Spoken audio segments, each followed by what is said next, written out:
Première étape, examiner les données et planifier l'analyse. Avant de créer un réseau neuronal, il faut examiner soigneusement les données et déterminer ce qu'on cherche à accomplir. Dans l'exemple présenté ici, une entreprise dispose d'un ensemble de données relativement réduit en termes de réseau neuronal.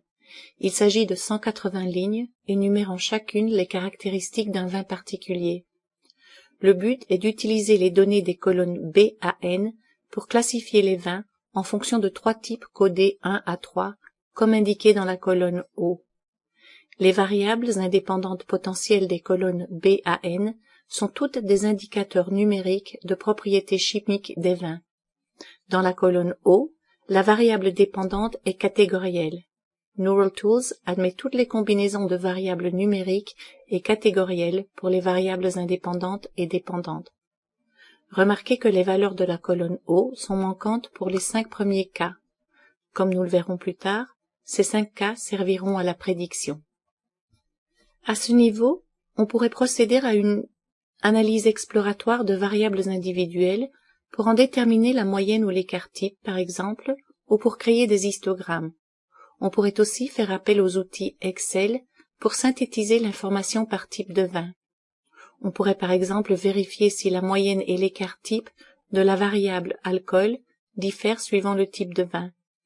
StatTools, autre membre de la série Decision Tools, permettrait en fait d'effectuer cette analyse rapidement et en toute simplicité.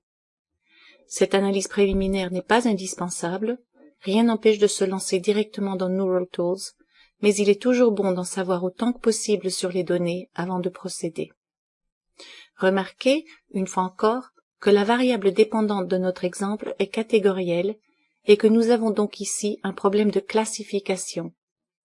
Neural Tools permet aussi l'emploi d'une variable numérique continue comme variable dépendante, comme dans les régressions multiples. Ainsi, la variable alcool pourrait être la variable dépendante suivant l'objectif de l'analyse. Neural Tools permettrait dans ce cas la régression linéaire pour la procédure d'estimation. À vous de jouer. Examinez bien les données en y effectuant peut-être un peu de l'analyse exploratoire dont nous avons parlé. Vérifiez par exemple si la moyenne et l'écart type de la variable alcool ou de n'importe quelle autre diffèrent suivant le type de vin.